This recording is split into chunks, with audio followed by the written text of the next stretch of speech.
Empezamos, ¿te parece? Perfecto. Sí, qué bueno, veo entrar tanta gente, qué bueno ver a nuestros amigos acompañándonos en esta fría tarde de Bogotá y apoyándonos en este momento a la Asociación de Amigos del Museo Nacional de Colombia. Gracias. Bueno, hoy tengo el gusto de presentarles al maestro Duván López, gran amigo, un artista autodidacta, un paisa genuino, un colombiano como el que más, y quien ha triunfado en Europa con su genialidad, su arte, su diversidad, su colorido, su simple y creativa forma de expresar en la pintura y la escultura. Y es un honor tenerlo, querido Duván, con nosotros hoy, a pesar de esta madrugada en Gerona, España, desde donde nos acompaña. Hoy presentamos una magistral entrevista que le hace Darío Restrepo. Nos hace un recorrido sobre cómo se hace este gran maestro desde su cuna en Quimbaya, Quindío. También tenemos a nuestra querida amiga, crítica de arte y amiga del Museo Nacional de Colombia, María Teresa Guerrero, quien nos mostrará el alma del artista a través de su obra. Bienvenida, María Teresa, qué rico tenerte con nosotros.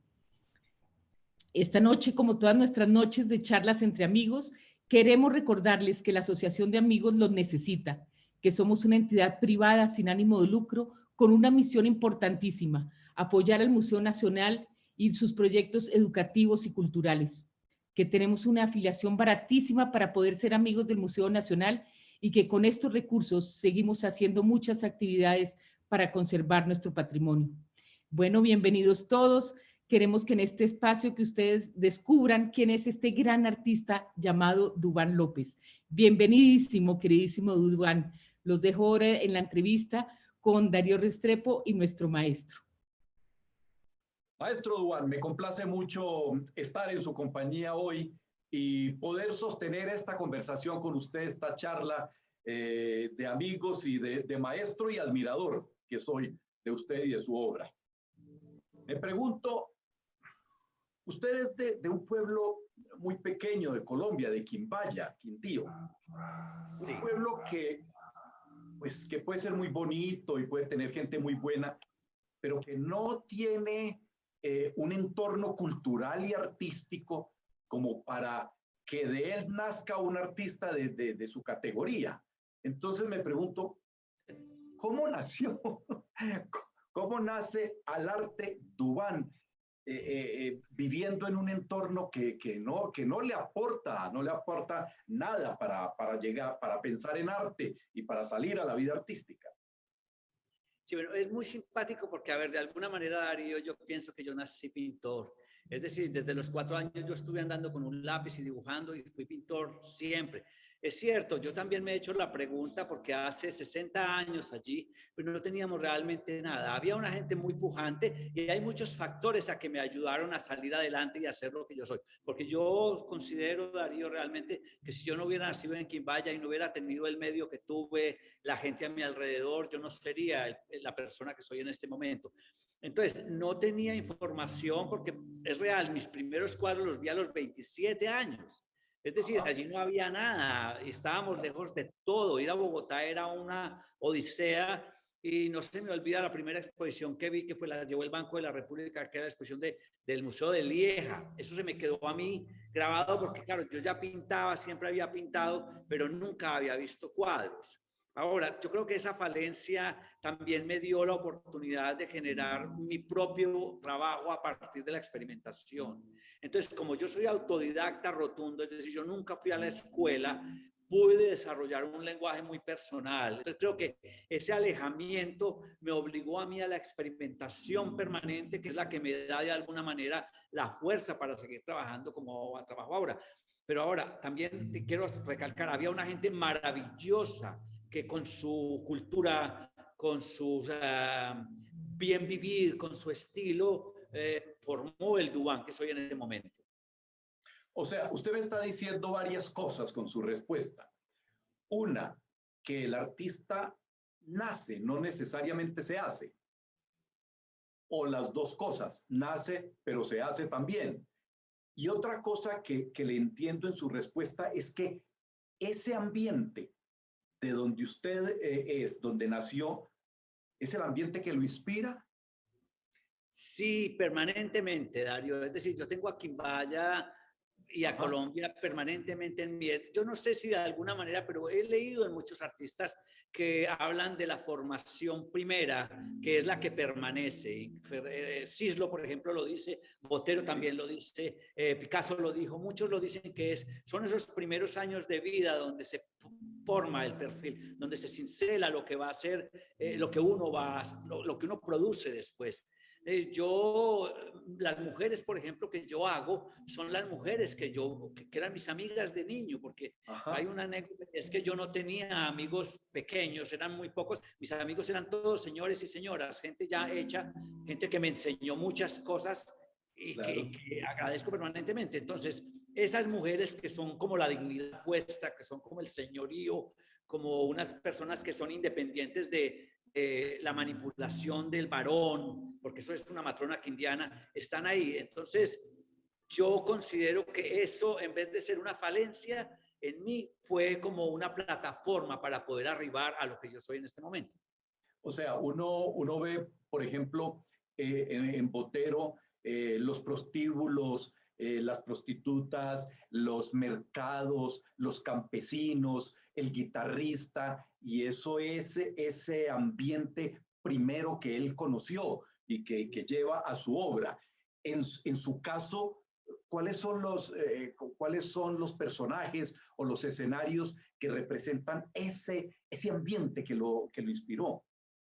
A ver, Quimbaya es un lugar muy especial, o lo fue, yo no sé ahora porque han cambiado mucho las cosas, el perfil del país, todo ha cambiado, pero en Quimbaya había un núcleo de personas de muy alto nivel moral, ético, Ajá.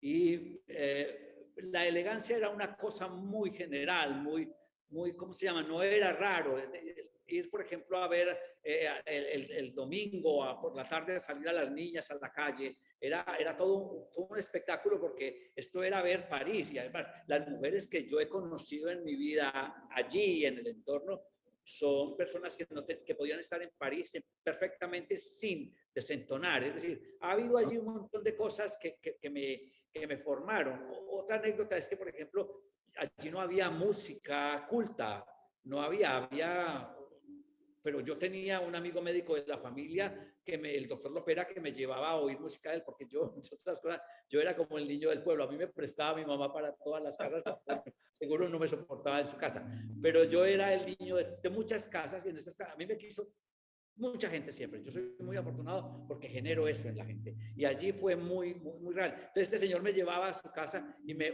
ponía a oír a los 6 años a Mozart, a Beethoven, y vibraba con esto. Y todo eso lo fui haciendo, lo fui metiendo dentro de mi bagaje y hoy soy lo que soy.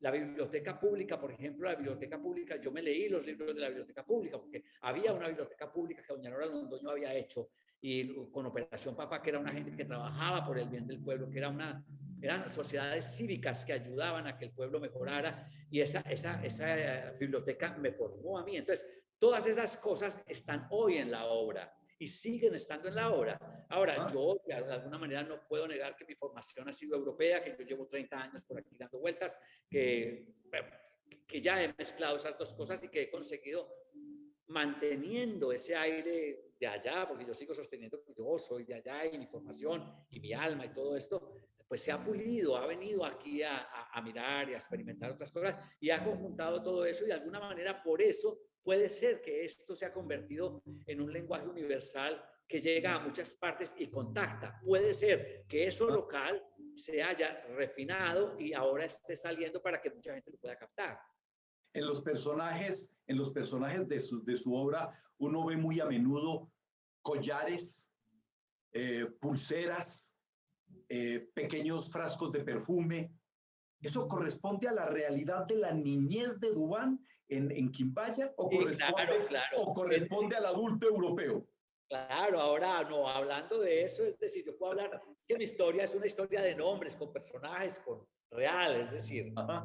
las Cifuentes fueron unas señoras que prácticamente me ayudaron a criar porque yo vivía en su casa todo el tiempo. Y eran unas señoras muy refinadas que no se casaron porque no había príncipe para ellas. Y ellas tenían un almacén, eran las muy sofisticadas, pues muy finas en ese momento, y vendían perfumes.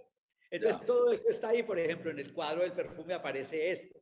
Sí. Y lo de las argollas sí tiene que ver, es una cosa un poco más elaborada, porque es que yo creo que somos de alguna manera esclavos de algo siempre.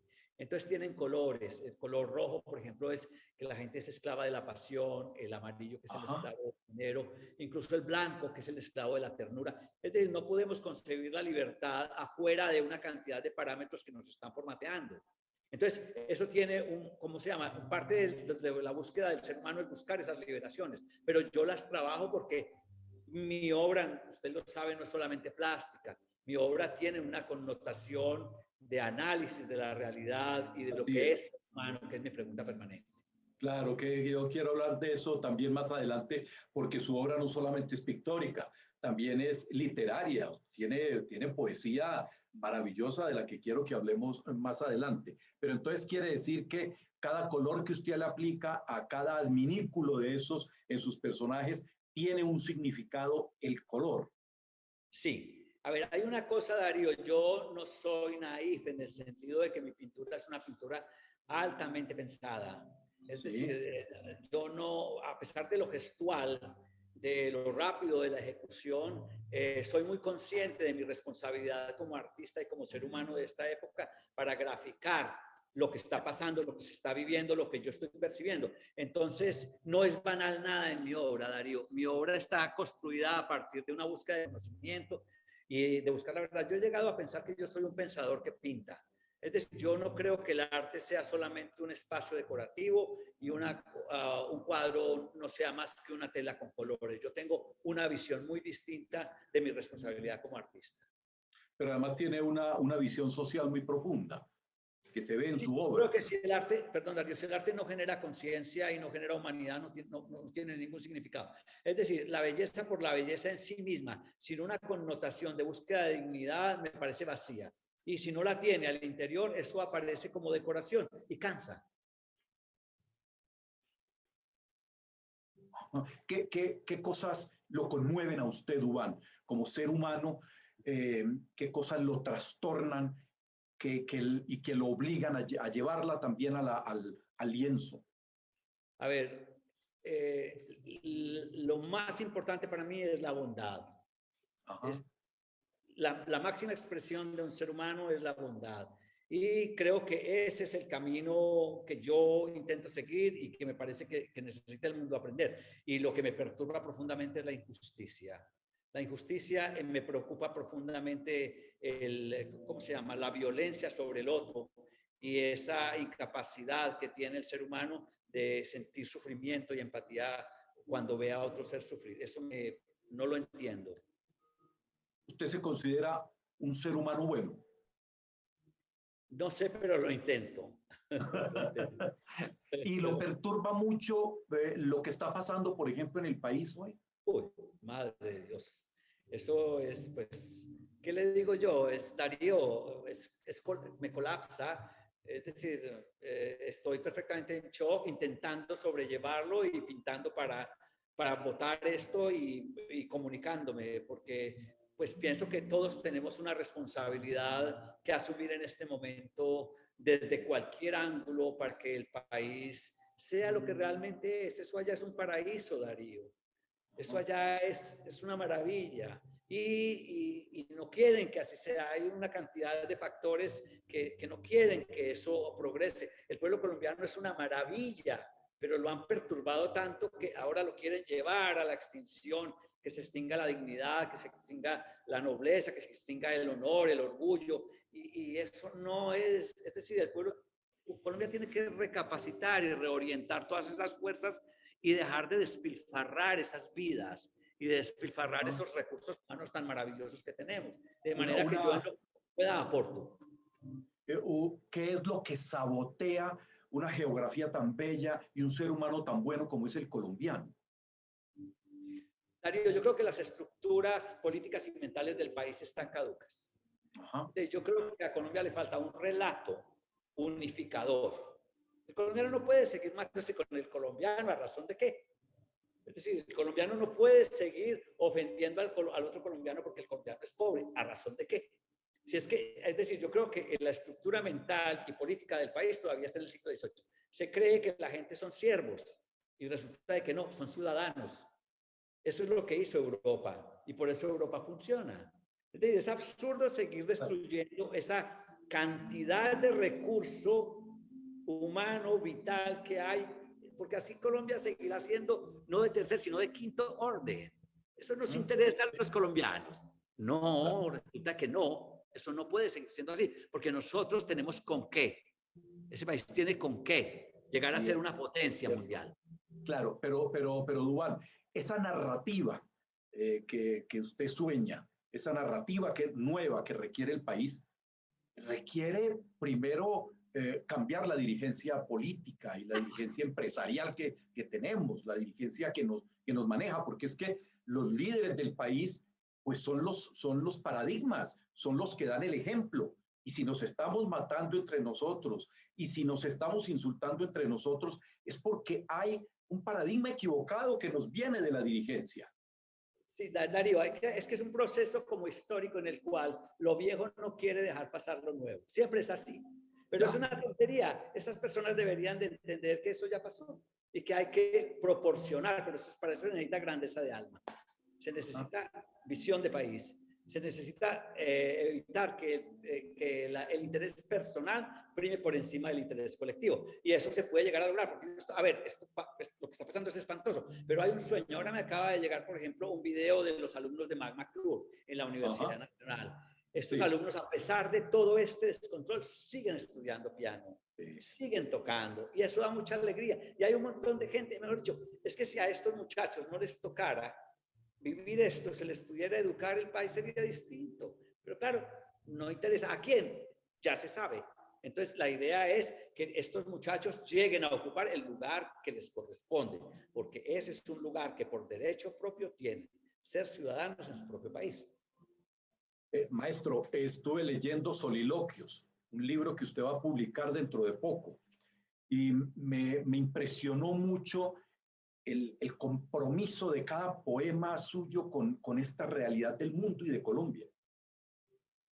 Sí, yo creo que como artista yo tengo la obligación, y si no, no vale la pena, reitero. Es decir, yo de alguna manera he tenido la formación, la información y el tiempo, y he luchado por mantener el cerebro limpio de cosas para poder ver claramente. Entonces, a mí me toca decirlo porque además no es un problema solamente del arte, es un problema de cómo ha evolucionado el ser humano hasta llegar a este momento. Es decir, hoy somos más democráticos que hace 100 años y que hace 300. Y esa es la idea. Es decir, yo digo, hay una frase que yo escribí hace un rato: el arte no sueña utopías, el arte las construye. Y las construye a partir de ese ver la realidad. Que, es decir, uno termina viendo la ignorancia de lo humano y dice, Dios mío, ¿cómo no hemos aprendido a vivir en paz en esta maravilla planeta? ¿Cómo es que, dónde está la ceguera? ¿Cómo es que no se dan cuenta de que esto es sagrado? Pues uno que se da cuenta tiene la obligación y ese derecho que tiene lo tiene que aplicar en contárselo a las personas que también están preparadas para oír eso. Y eso es lo que usted quiere transmitir con Soliloquios, con sus poemas. Sí, es una visión que en primera instancia parece desencantada, pero no, Darío. Yo creo que es una visión de una realidad muy cruda que estamos viendo, porque, a ver, a Colombia usted no lo puede sacar del contexto universal. Pero no es escéptica, no es una visión escéptica. No, yo creo que yo toco, meto el dedo en la llaga y digo, pero no porque es decir, no porque crea que no puede ser distinto, sino porque yo creo que hay mucha inconsciencia. Es decir, por eso, ¿qué está pasando en el país y qué pasa en el mundo? Hay una inconsciencia colectiva impresionante. Entonces la gente hace un montón de burradas todo el tiempo pensando que eso está bien y no está bien. Entonces, seguirles diciendo, sí, que son muy bonitos, que no, que qué maravilla, que todo tan impresionante. No es cierto, porque lo que estamos viviendo nosotros no es verdad, ni allá, ni aquí, ni en ninguna parte.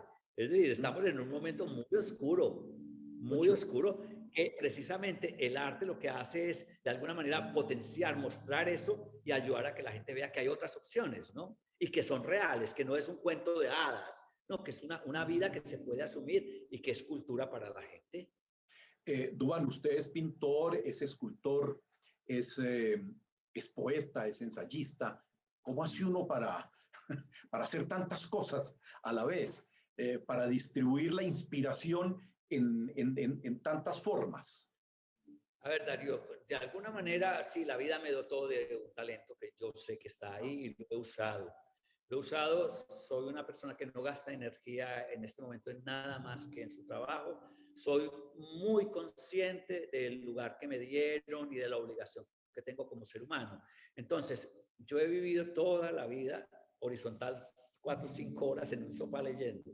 Toda mi vida. Entonces, tengo mucha información y soy consciente, por ejemplo, de que sin esos señores yo no sería lo que yo soy. Es decir, yo sin Rembrandt no sería, yo sin Bach no sería, sin Proust no sería. Y entonces, claro, conozco muchas cosas y estoy permanentemente, yo no gasto tiempo en nada que no sea formación o en trabajo. En nada, ya nada. Ya el tiempo que perdí ya pasó. Entonces, es una cosa que me obliga moralmente. Más que, yo creo que es un problema ético, es una cosa de cómo yo veo el mundo y cómo la vida que ha sido tan generosa conmigo, que me dio todo eso, yo puedo compartirlo con los demás. Porque también es cierto que sin esa formación, sin la casa donde nací, sin la familia que he tenido, sin el pueblo, sin los amigos, pues yo no sería que soy. Entonces yo eso que me ha dado todo, entonces yo lo reparto. ¿Y lo reparto como? Pues como puedo, con conocimiento o con cosas que hago. ¿Usted nunca pasó por una escuela, por una academia? No, de arte no. De arte no. A ver, yo llegué, todo el lenguaje plástico lo inventé, además es muy simpático porque imagínense, óleos. Mi madre tenía una cajita de óleos toda la vida y yo le mantenía unas ganas, ella me las regaló a los 15 años. Ajá. Y yo empecé, pero ya dibujaba y dibujaba y dibujaba. Luego, claro, aprender a pintar al óleo, pues que nadie me había enseñado eso. Yo no había visto cuadros en mi vida, entonces era emborronar y hacer todo esto. Luego ya fui elaborando el concepto y he llegado a tener una técnica depurada con la cual considero que mis cosas van a llegar 500 años allá, porque trabajo de la misma manera que han trabajado los grandes maestros. Es decir, mi obra es una obra que busca la calidad pictórica. Entonces, a partir de esto, yo creo un lenguaje y ese lenguaje es mío. Es decir, yo tuve que manchar y untarme, porque no tenía quien me contara cómo era. Pues, por ejemplo, yo empecé a hacer, fui a una academia a París, a la Tertiaire Master grado, pero yo ya era pintor. Y en este momento considero que saber realmente no es lo más importante que le pueda pasar a un artista. Precisamente el no saber es lo que lo lleva a buscar soluciones permanentes que enriquecen el trabajo y la obra. Entonces, para mí no es un hándicap no haber tenido maestros, al contrario, es esa posibilidad de la experimentación permanente. Yo quiero, no puedo, pero yo lo busco y lo consigo. Y esa es una cosa, por ejemplo, cuando me dicen, ¿por qué no enseña? Yo no tengo nada para enseñar porque yo no sé nada. Entonces, yo todos los días me levanto a aprender. No tengo ninguna, y saber me parece espantoso, porque el que sabe de alguna manera ya cree que sabe, y entonces deja de preguntar. Y yo no quiero esto. Estoy viendo ahí en su galería, ahí al lado suyo, a su espalda, estoy viendo pues parte de su obra muy colorida, pero también conozco obras suyas que son solo luz y sombra. Sí, a ver, los procesos son una cosa como permanentemente estoy cambiando, no tengo derrotero real. Por ejemplo, lo que hay aquí detrás es una serie que se llama Sinapsis. Ajá. Esto, a ver, le cuento, en este momento tengo 3 exposiciones, una totalmente diferentes, una en el Museo de la Bauhaus en Borken, en Alemania, perdón, en Borgost, una en Borken hablando de la música, y esta que está en mi galería en San Pedro de Scholz, todas distintas. Esto fue un proceso esta última exposición fue el preguntarme por qué la pintura siempre hablaba con objetos de afuera y nunca hablamos de lo que pasa adentro. Nunca hablamos de la importancia de esa conexión entre las células de las neuronas, cómo se juntan, de esta maravilla que es un ser humano, de esta cosa tan sagrada y tan impresionante. Entonces, a partir de eso me invento un lenguaje plástico para hablar de esas relaciones de nanosegundos de una célula con otra. Y esa es la intención aquí. Entonces hay mucho color, mucha vibración. Pero también, es decir, hay momentos en que estoy mucho más mesurado en el color, más parco con los colores y consigo trabajar y ¿cómo se llama? Comunicar emociones con muy pocos elementos, con una economía realmente escueta y decir lo que tengo que decir. ¿Y eso depende de su estado de ánimo o de lo que está viendo a su alrededor en ese momento? Yo creo, ahora últimamente, bueno, tuve una exposición aquí en la galería que no la ha visto nadie porque es un poco dura, sobre lo del COVID y todo esto que me golpeó mucho, una exposición muy dura, y que lo hice la catarsis para poder pasar a esto. Hay una cosa también muy interesante, es decir, usualmente no permito que me perturbe la mente para cargar en el cuadro energías que no sean positivas. Es decir, usualmente soy muy consciente de que el cuadro no es solamente un espacio pictórico, sino un dínamo de energía que conecta con el espectador.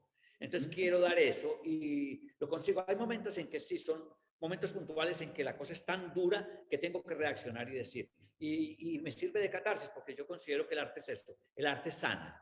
El arte es capaz de proporcionarle a uno los medios para que uno saque eso que tiene adentro y no lo enloquezca, no lo enferme. Yo no sé si estoy equivocado, pero usted me corrige. ¿En sus retratos prefiere utilizar luces y sombras que colores fuertes? ¿O no? ¿O hay de todo? Sí, Darío, en los últimos... Warhol, Picasso, usted tiene retratos de un montón de personajes. Sí, hay una cosa y es que en la luz y la sombra yo diviso, porque yo considero, puede ser porque soy unifocal, porque yo tengo un lado oscuro, todos lo tenemos, pero yo lo tengo muy evidente. Entonces yo divido eso entre lo que somos realmente, somos luz y sombra, y tenemos una parte clara y una parte oscura. Y ahí también tiene que ver con la idea de, con lo mínimo, decir lo más, para que sea la conexión directa con un gráfico, con un grafo, lo que dé todo. Entonces evito colocar distractores, como puede ser el color. Ya que lo menciona, maestro, todos los personajes suyos tienen 4 ojos. ¿Eso está relacionado con su condición unifocal? A ver, en primera instancia yo lo pensé así, pero yo no creo que haya sido cierto. ¿Por qué? Porque esto aparece después de leer a Freud y a Jung y de reconocer que ellos hablan, bueno, siempre lo han sabido los iniciados y las personas que han estudiado. Es decir, que hay uno no es simple, uno es doble. Tenemos un yin y un yang. Y los seres contemporáneos, después de la deconstrucción, vemos hacia afuera y hacia adentro. Tenemos una mirada interna y una mirada externa. Somos instinto y pasión, pero también somos razón y voluntad. Somos humanos y somos bestias, somos animal. Y somos yin y yang. Tenemos 2 lóbulos cerebrales. Entonces hay toda una, ¿cómo se llama? Todo un discurso que envuelve esto y no lo deja con el facilismo de que es que Dubán pinta 4 ojos porque es unifocal. Alguien podrá decir eso, pero yo creo que yo llegué a eso como creo que he llegado al ¿cómo se llama? Al color y a los cuadros buscando la verdad. Porque yo creo que yo siempre he estado pintando para saber por qué, para qué, a qué vinimos. ¿Y tiene algún significado también que en sus autorretratos o en algunos de sus autorretratos el parche esté en la derecha y no en la izquierda, que es donde está en la realidad? Eso lo hago un poco de broma, en el sentido de que a veces me pinto frente a un espejo y a veces me pinto sin verme. Es decir, los que pinto frente a un espejo tienen el parche a este lado. Y los que me pinto, cuando lo hago sin mirarme, porque ya me conozco un poquito, entonces lo hago para el otro lado. Mucha gente dirá que es que realmente era una broma. Puede serlo. Estuve mirando varias obras. Yo conozco muchas obras suyas. Hay una que se llama El Banco. Y es, creo que se llama El Banco. Es una prensa que está bajando a punto de destripar unos huevos. Yo Esa me puse a pensar, me impresionó muchísimo, me dio escalofrío ver esa prensa cómo está lista para aprisionar y reventar, destripar unos huevos. Y la primera pregunta que me hice fue, ¿Duván está haciendo aquí alguna alegoría, alguna referencia a una banqueta, a un banco de los de sentarse o a un banco del sistema financiero? Yo prefiero no explicar nada y que cada cual se explique. Pero muy bueno que trae a colación eso porque solo quedan fotografías. Esa pieza desapareció y es realmente muy contundente. No, claro que es absolutamente contundente. Otra cosa que es muy significativa en su obra es La silla por la paz, que ha tenido una gran trascendencia internacional. Está en Besalú, donde usted vive, y es una silla de solo 3 patas, una perspectiva extraordinaria. Como yo no soy artista, yo soy periodista y pregunto las cosas que se me ocurren. Se me ocurre preguntar, ¿por qué 3 patas? A ver, esta silla se hace con 3 patas por la primera razón es en una crítica al concepto que conocemos con realidad y lo que nos cuentan. Es decir, nos cuentan una imagen que usualmente no tiene realidad y que es falsa. Entonces, después de eso, esa idea, aparece la idea de convertir eso en un objeto. Y consigo el objeto rompiendo la destrucción, destruyo el concepto tridimensional del volumen. Entonces usted ve una silla donde no existe y usted se quiere sentar en ella y no existe. Cuando llega a un paso de distancia, usted sonríe. Yo creo que es tal vez mi obra maestra, en el sentido de que es incontestable. Es decir, no hay un ser humano que llegue a ella y no sienta el asombro. Porque una de las grandes búsquedas del arte es encontrar el asombro independientemente del nicho cultural en el cual usted se mueva. Entonces aquí yo consigo que un niño, una persona adulta, un bosquimano, si lo pongo enfrente, un neoyorquino, sienta ese asombro. Y con lo que hablo allí es que como no existe la silla realmente, le falta ¿qué? Le falta una pata. Y esa pata es cada uno de nosotros. Porque para hablar con otros se necesita una silla donde sentarse. Entonces, cada uno tiene la obligación de terminar esa silla como en su contacto con el otro y en su necesidad y gana de decir la verdad, de hablar de frente, face to face. Y esa silla se convirtió en un símbolo universal, ahora la entregan en Luxemburgo cada año para dar el premio a las personas que trabajan por la paz en el mundo. El próximo 28 estaremos allí y la colocaremos como monumento en la plaza pública de la biblioteca más importante y moderna que tiene Europa en este momento. La más importante no, pero sí la más moderna que tiene Europa, que es la biblioteca de la Universidad de Luxemburgo. El 28, la silla de la paz estará convirtiéndose en un signo, que ya lo es en España, en Besalú, en Quimbaya hay 2, y una que va a estar ahora en Luxemburgo. ¿Y será del mismo tamaño de la de Besalú? Sí, esa es una serie de 7 esculturas, porque en esculturas el original puede constar de 7 números. Entonces es la misma que hay en Besalú, una que hay en la Fundación Vila Casas en Barcelona y esta que hay allí. Las de Quimbaya son anteriores son pruebas de artista. Para ustedes es su obra maestra entonces. Yo sí creo, porque es decir, no requiere explicación, está ahí. Ella ocupa un espacio y ocupa un espacio mental. Es que además es muy interesante porque fuera de ser un objeto plástico, se convirtió en un objeto ético. Entonces, conjunta todo lo que se busca. Es decir, ya es más que un objeto, es una idea, es un símbolo. Pero déjeme revelarme un poco. Yo creo que la obra maestra desde el punto de vista social, sociológico, antropológico suya es el Código de Barras.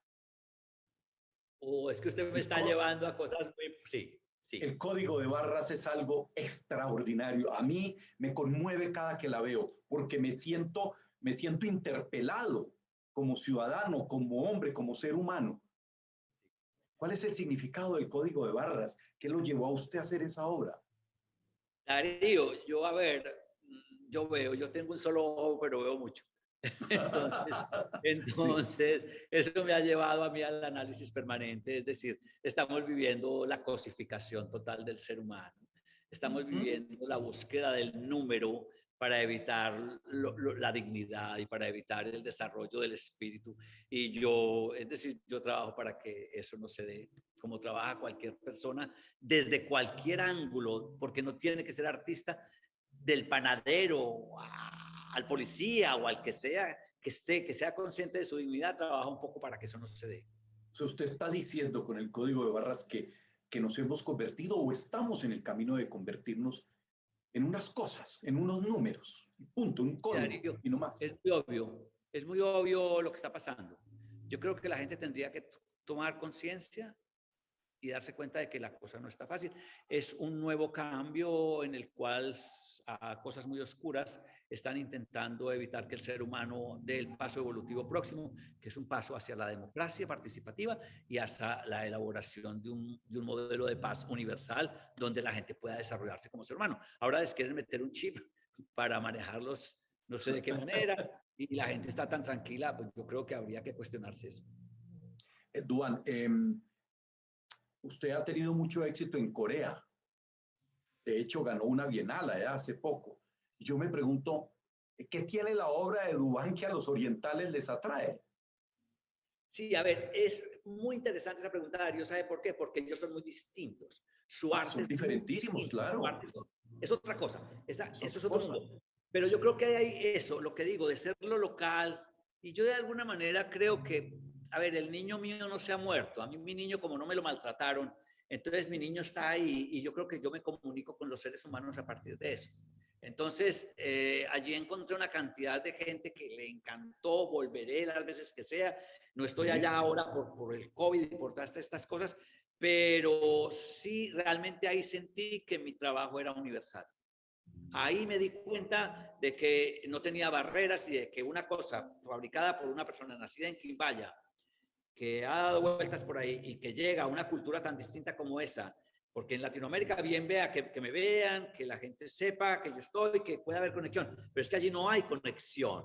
Es una conexión distinta al lenguaje plástico. Creo que es una conexión más bien como de intención, porque, a ver, hay una cosa ahora que se está trabajando mucho, que yo la estoy usando, que habla de la neuroestética, de cómo los cuadros son campos energéticos que llegan a tener contacto con las personas que están preparadas para recibirlo. Y eso pasa con los cuadros. Usted tiene esos cuadros y usted tiene un afecto por ellos, se comunica con ellos. Y eso se puede medir.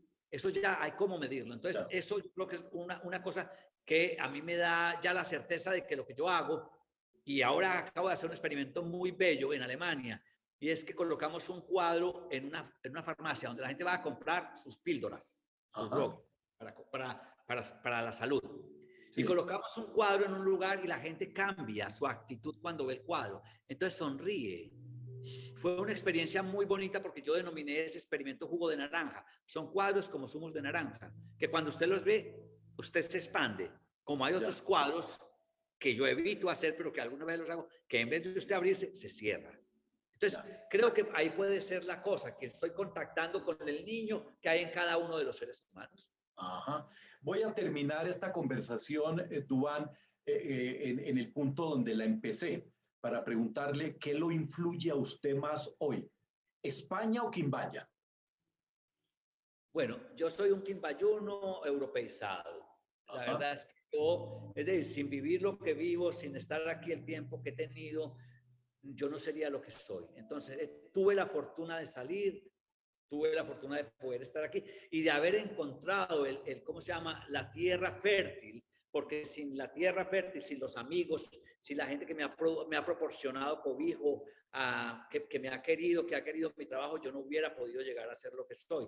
Entonces, yo creo que yo soy un quimbayuno universal. Yo sigo siendo la persona de allá y en todo. Pero claro, he tenido la oportunidad de venir a ver esto, que es una de las cosas que yo quisiera importar al país y que es lo que yo creo que deberíamos de hacer todos los que hemos podido salir. Regresar al país todo ese bagaje, toda esa información, toda esa humanidad que hemos vivido aquí y todo además el conocimiento, que es un poco lo que intento hacer con el Maqui y lo que hago con lo que hago permanentemente allí. Sí, pero ¿el sombrero es de dónde? ¿Perdón? ¿El sombrero es de dónde? Ah, este sombrero es de allá, hombre. Esto es de por allá. Esta es la herencia paisa que tengo y que no se me olvida. La verdad es que usted no se separa de ese sombrero nunca para nada. No, se me salen los pensamientos. Muy bien, y ahora los invito a escuchar a la crítica de arte María Teresa Guerrero. Ella nos hará un recorrido por la obra de Dubán.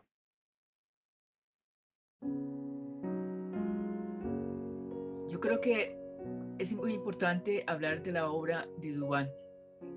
Dubán es un artista que se entrega a la vida de la creación sin desfallecer nunca. En su vida ha demostrado ser un artista virtuoso, con gran ánimo.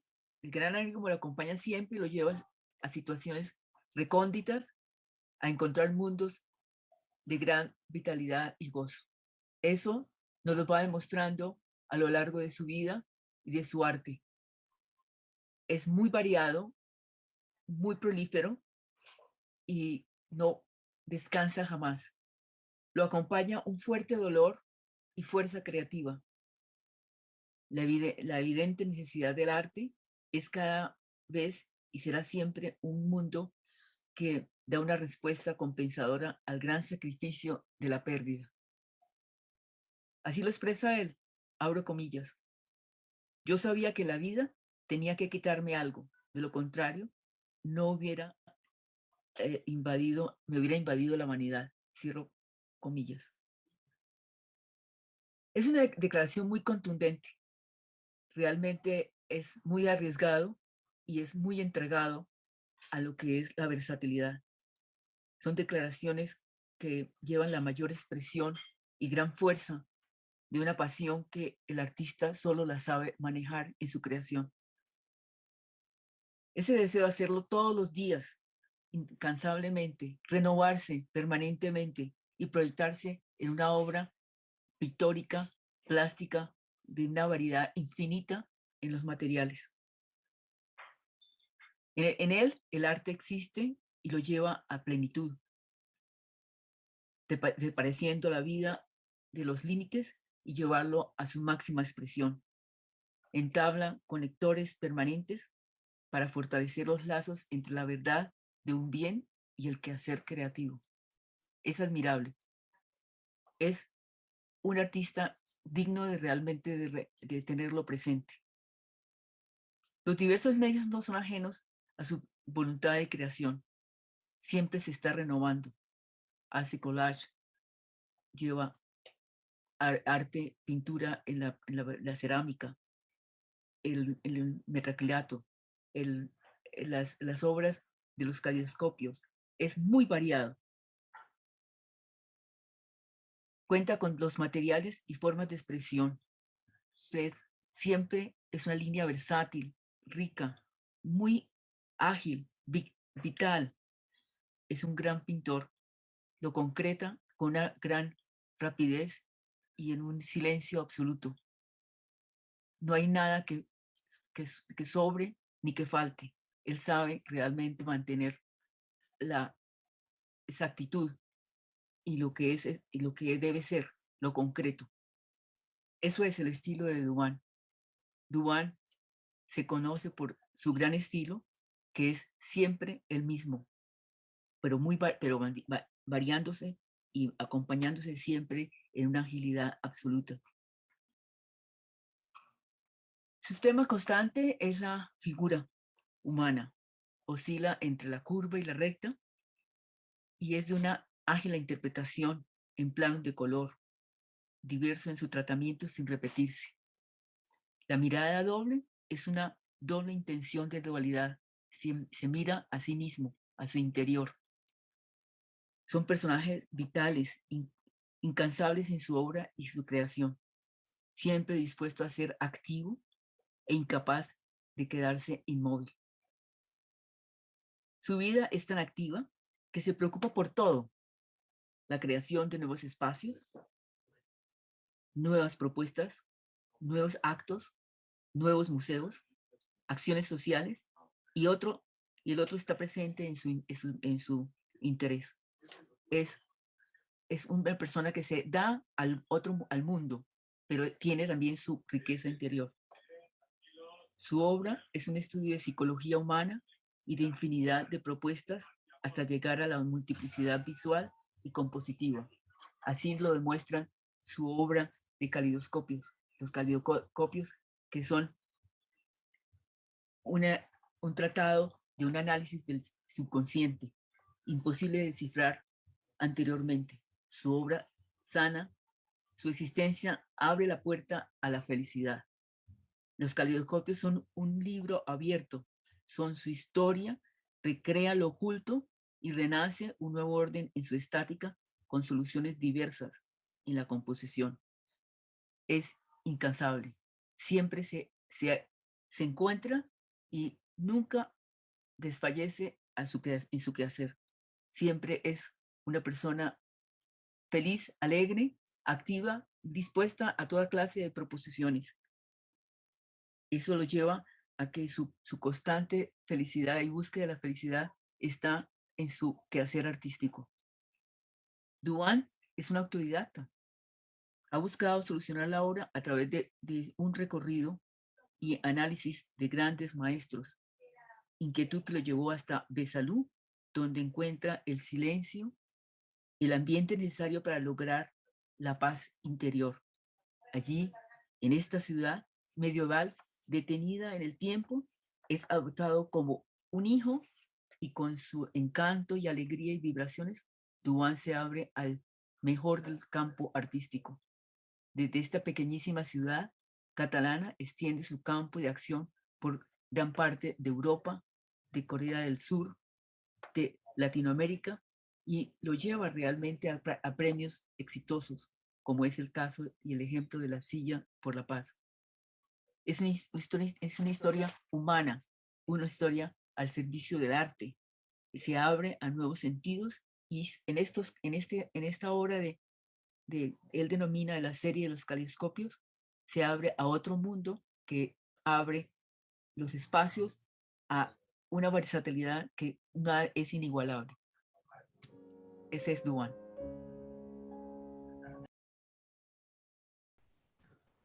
Bueno, Duván, puedes abrir tu micrófono y tenemos varias preguntas en el chat. Mario, ¿quieres contestarlas? Sí. Maestro, bueno, algunas preguntas se respondieron con respecto, por ejemplo, a la silla, que como una silla y esta escultura se volvía un símbolo de la paz. También recibimos personas de diferentes partes que están muy agradecidas por acercar esta charla a pues, diferentes tipos de personas. Y hay una pregunta que nos envía Paula Restrepo y dice, maestro, Colombia, entre todos sus conflictos sociales, ha dado al mundo grandes artistas, pero en general requieren salir del país para seguir creciendo y desarrollando su trabajo. ¿Qué cree usted que podemos hacer para dar espacios más amplios para este desarrollo artístico y que los talentos como usted se queden acá? Bueno, de eso hay que hablar, de la necesidad primero que el artista tiene de informarse. Es cierto que si el país ofreciera mayores garantías y más educación y más facilidad, muchos no hubiéramos tenido que salir. Yo pienso que esa es una pregunta que habría que hacérsela a todos los gobernantes y sería una cosa a plantear el por qué la gente tiene que irse de su casa. Ahora, yo agradezco el hecho de poder estar aquí y también invito a que las personas salgan. Un artista tiene la necesidad de salir a ver el mundo y de ver las obras maestras que le pueden enseñar cosas que de otra manera no podría conocer. Entonces, lo que yo hablaba ahora con Darío es eso. Para mí, de alguna manera, tampoco es un hándicap el haber tenido que salir del país, pero me gustaría mucho que la gente no tuviera que salir del país porque allí no hay recursos, sino al contrario, que hubieran los recursos para que la gente pudiera quedarse a crear allí y generar desarrollo. Muchas gracias, maestro. También hubo una pregunta de Rodrigo que nos hacía la pregunta acerca de los personajes con doble pupila, que sabemos que ya Darío tuvo la pregunta, ya hizo esa pregunta. Nos agradecen por tenerlo acá y construir esa perspectiva desde el arte para acercarlo a las diferentes personas. Esto es una reflexión, maestro, que nos hace Indira, y nos dice, no es una pregunta, es una reflexión. Es extraordinario para mí escuchar la experiencia personal de un artista autodidacta. A muchos que no somos profesionales en arte, pero creamos sin pasar por la academia. Renueva mi esperanza en el trabajo en la expresión artística, independientemente de aquella profesión base que cada quien, por sus especiales circunstancias, haya elegido. ¿Qué opina, maestro? Sí, yo creo que el arte es una actividad connatural al ser humano. Es decir, todos los niños nacen artistas. A algunos nos dan la oportunidad de desarrollar ese talento, pero a la mayoría se los cortan, los coartan, los violentan. Entonces, en un mundo más armónico, pienso que todo el mundo desarrollaría esa capacidad creativa que tiene y crearía un mejor modo de vivir al estar más pacíficos consigo mismos, porque cuando uno desarrolla una actividad en la cual está feliz, uno hace feliz a los que le rodean. Gracias, maestro. Hay una pregunta que es muy puntual y es que ¿por qué no se viene a vivir a Colombia? ¿Por qué no nos da el placer de tenerlo acá? Voy a ser muy honrado. No soportaría la injusticia de ese país con los pobres.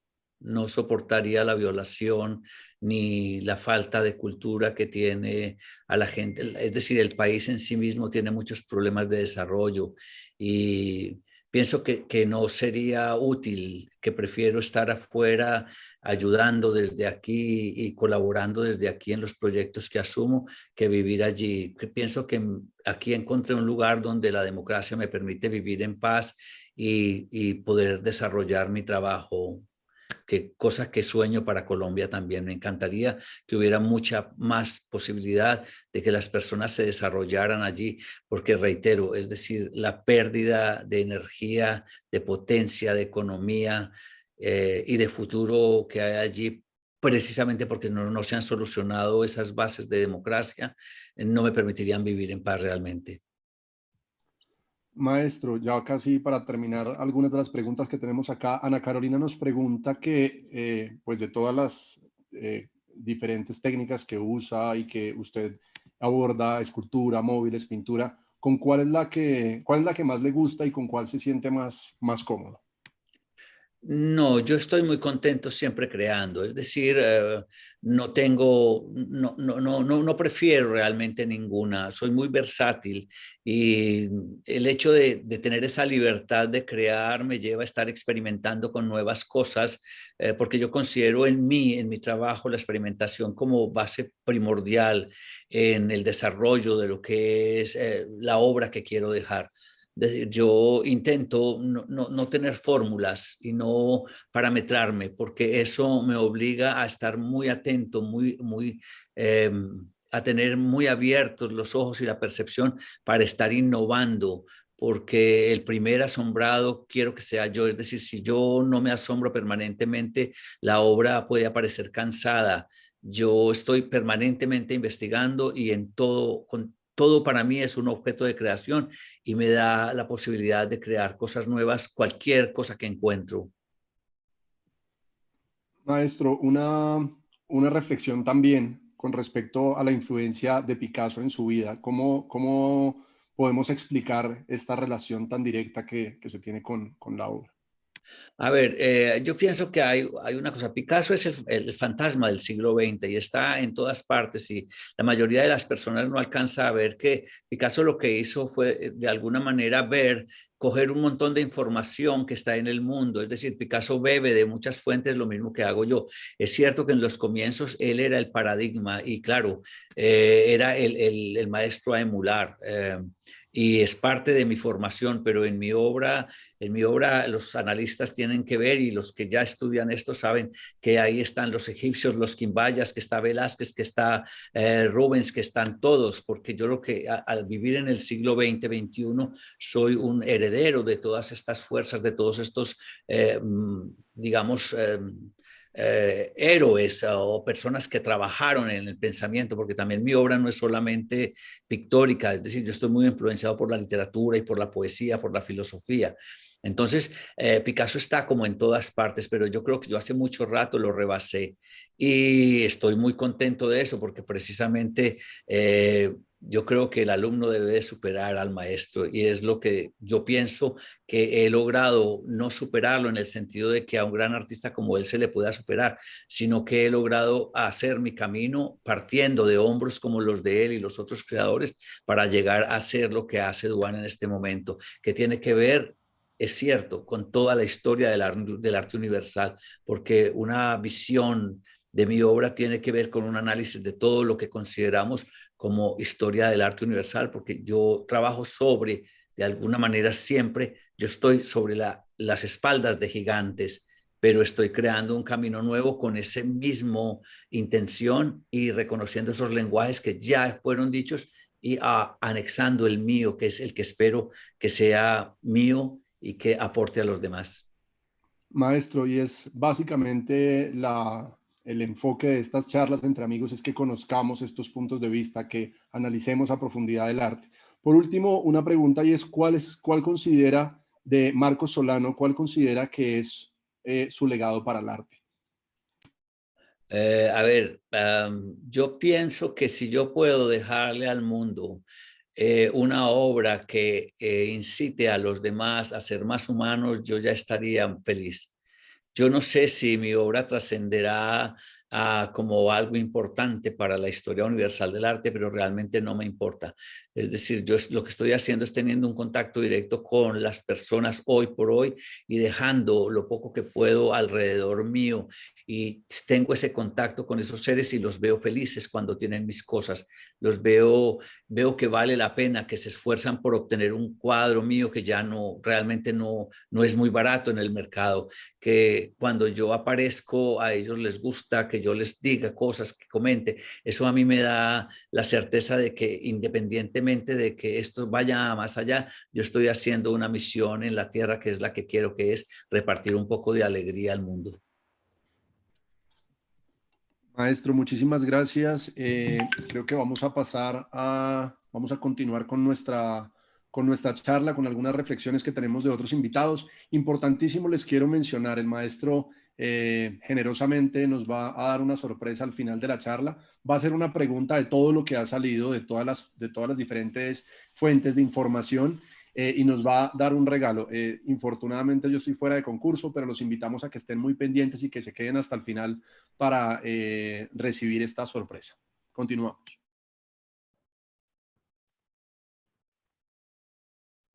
El crítico de arte español Jaume Fábrega también nos acompaña esta tarde. Vamos a oírlo y a verlo en el siguiente video.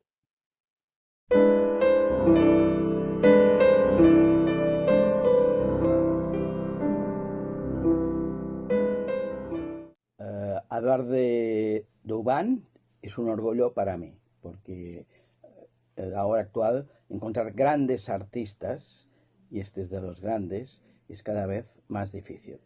La obra de Dubán para mí es como un faro de luz que ilumina nuestras vidas, porque son como pinturas del alma, es decir, son pinturas profundas.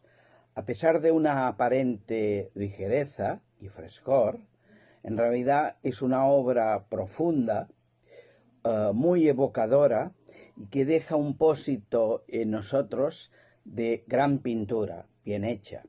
También quiero remarcar una cosa que muchos artistas no tienen, que es el dibujo de Dubán.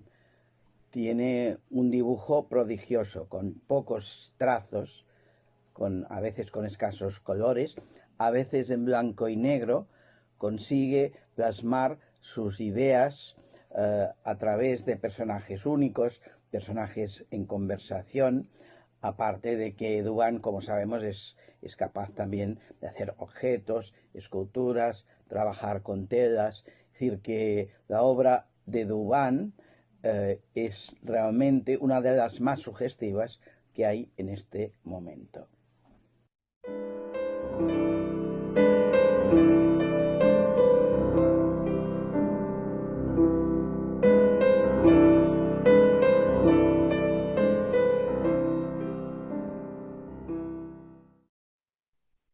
Guerra Gerda Siebelt, galerista alemana, conoce muy bien a Duván y a su obra y ha realizado varias exposiciones. Escuchémosla en el siguiente video. My name is Gerda Siebelt. I'm a gallerist in Germany for 30 years. The name Duván is, now it's really famous in my area. 2 years ago, I did the first exhibition in my gallery with his works. It was called Paradise, Back to Paradise. And although it is typical for America, South America, the people were enthusiastic, and especially of his drawings about all these kinds of paintings. And since then, he has really fans in my town, of my gallery, and people from abroad, from other countries come, or people from far away when they hear Duván is there. And I want to work with him and to work with his works and make him famous here in Germany. He always makes the people happy. He is very generous, he is very enthusiastic, and he is a person that really makes people believe in art. And one of my most important artists is Heinrich Neu. This man, you can see his works in the back, and he is a fantastic man. He studied at Bauhaus with Kandinsky, Albers, and Mies van der Rohe. And he has got an own museum now that was founded 10 years ago by his daughter. Duván met Heinrich Neu the first time 2 years ago when we had an exhibition in Saint-Filiu-de-Guichol. There I had an exhibition 100 years of Bauhaus. When Duván saw the works of Heinrich Neu, he was fascinated about abstract art. Before, he didn't work in this way, but when he saw Heinrich Neu, he said, I'm in contact with this man, with his work. He had contact to the daughter of this Bauhaus artist, and they wanted to do an exhibition together, the works of Heinrich Neu and Duván.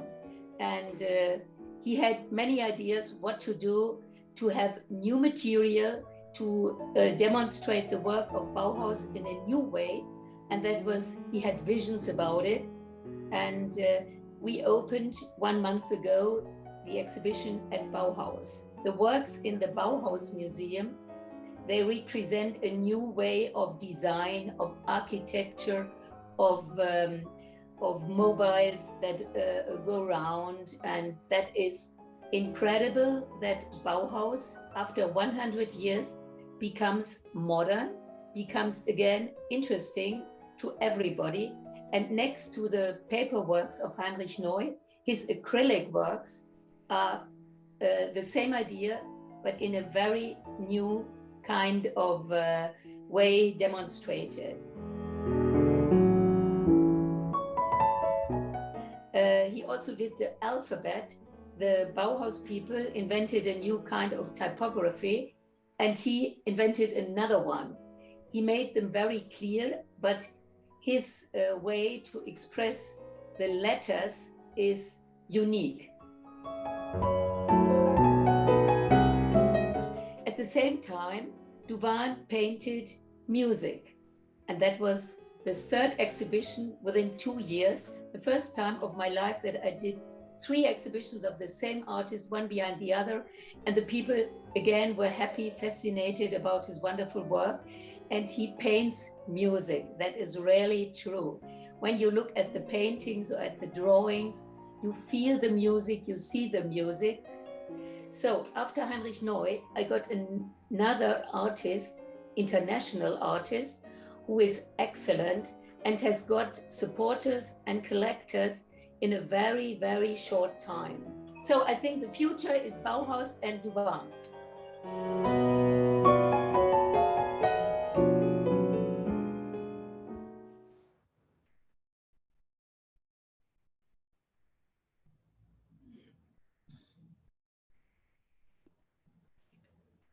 Bueno, maestro, muchas gracias. Qué charla tan amena, tan agradable. Qué rico que todos los colombianos tengan la oportunidad de conocerlo. También pues agradezco ahorita a María Teresa Guerrero, gracias por ese apoyo, y ni decir el de Darío Restrepo. Entonces, Duván, te dejo el micrófono. Ok, María de los Ángeles, mil gracias porque esta era una oportunidad que desde siempre estuve anhelando, cómo contactar con el pueblo colombiano, cómo contactar con mis compatriotas para mostrarles lo que hago y para compartir con ellos un poco y que conozcan cuáles son las intenciones de mi trabajo.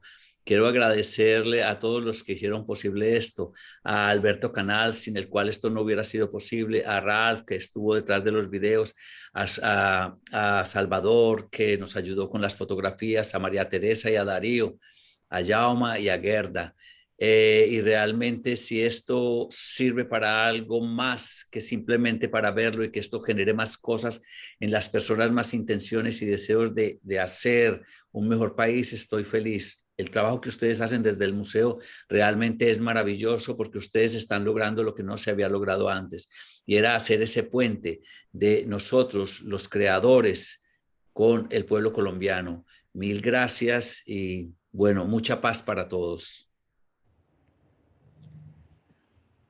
Listo, maestro. Entonces, en el momento que todos están esperando, le pedimos por favor que haga la pregunta. Les voy a solicitar que pregunta abierta, digamos que va a ser una pregunta abierta y no respondan solamente al anfitrión. Les pedimos que respondan en el chat abierto para que sea transparente. El primero que responda y el maestro certifique que está correcta la respuesta, le pediremos datos por interno para hacerle llegar la sorpresa. Y para cerrar, los vamos a dejar con un recorrido a la galería del maestro y les agradecemos mucho. Les dejaremos también el link para que se inscriban como amigos del museo. Fue un placer tenerlo, maestro. Fue un placer tener a Darío, que también está en la sala. Y muchísimas gracias por la asistencia a todos y seguiremos construyendo charla entre amigos con todos los artistas de nuestro país. Maestro, le dejo el micrófono. Estamos todos dispuestos a responder y pendientes de su pregunta. Bueno, la pregunta es muy fácil. ¿Cuál es la ciudad donde próximamente se colocará la Silla de la Paz?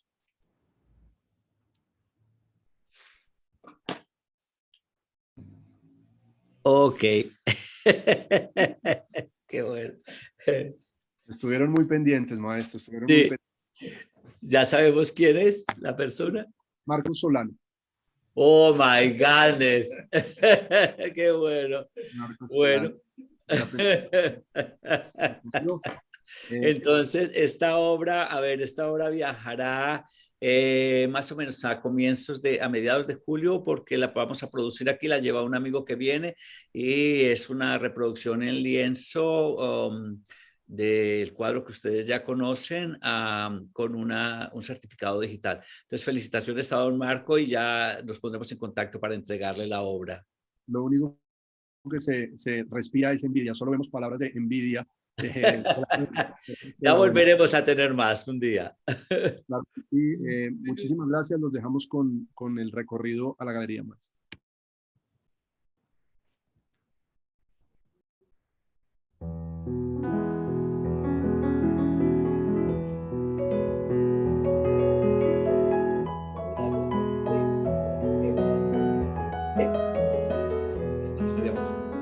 Con estos trabajos lo que intento es destruir el volumen y construir una nueva percepción de la realidad. En esta sala hay una colección que yo llamo Arquitecturas Imposibles. Uso materiales muy contemporáneos como el metacrilato, impresión y cortes láser, y intento dar una percepción de profundidad donde no existe y que sirven de alguna manera para las casas hechas en este momento, para las construcciones modernas. Una preocupación permanente en mi trabajo de comunicador, porque el arte considero que genera conciencia y que sirve para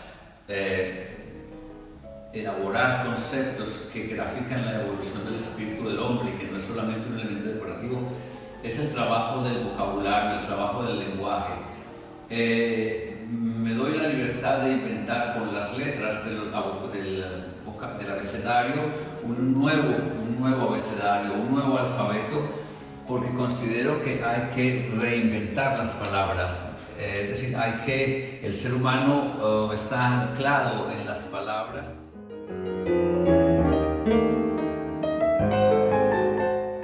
Aquí en este trabajo, por ejemplo, voy un poco más allá y convierto el tiempo en discurso, porque para mí el tiempo es un discurrir y es la destrucción del tiempo lineal, del tiempo que solamente cuenta como números, y convierto el tiempo en un espacio discursivo, donde la palabra es más importante y el discurrir del discurso es más importante que el tiempo que da el reloj.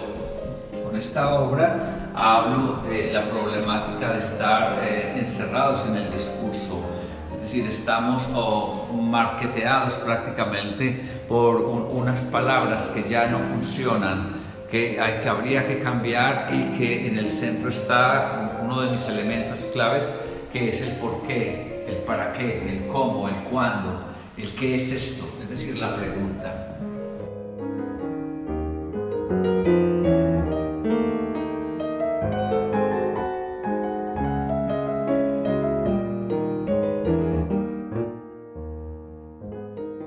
Es decir, yo llevo a la tridimensión la idea que ellos tenían del dibujo, la pulcritud, la geometría, la línea limpia, y además anexo una cosa importante que es la luz.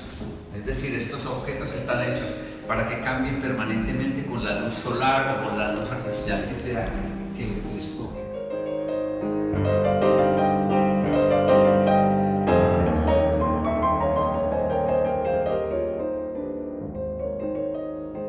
Son objetos que de alguna manera tienen que ver con el constructivismo y con la Bauhaus muy directamente en la limpieza de los materiales. Bueno, es una innovación en el sentido de que uso una fotografía hecha por Salvador Sabater en España, en el mar Mediterráneo, y traigo el mar Mediterráneo a Borst, que está muy adentro en Alemania. El aporte es muy obvio, porque yo vuelvo tridimensional un dibujo y lo convierto en un objeto muy moderno que de alguna manera tiene la misma conexión con los objetos de arte anteriores, los del pasado, pero son objetos que buscan la luz y que buscan la trascendencia.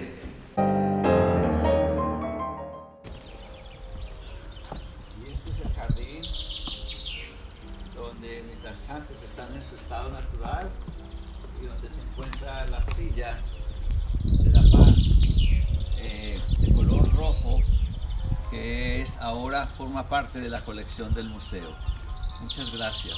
Gracias a Gerda Siever, gracias a Alberto Canals, gracias a los directores del museo.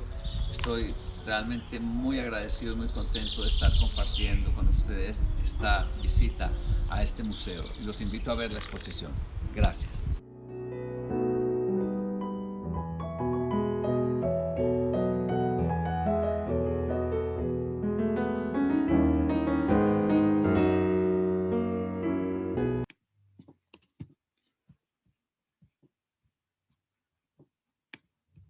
Agradecemos a todas las personas que nos acompañaron hoy.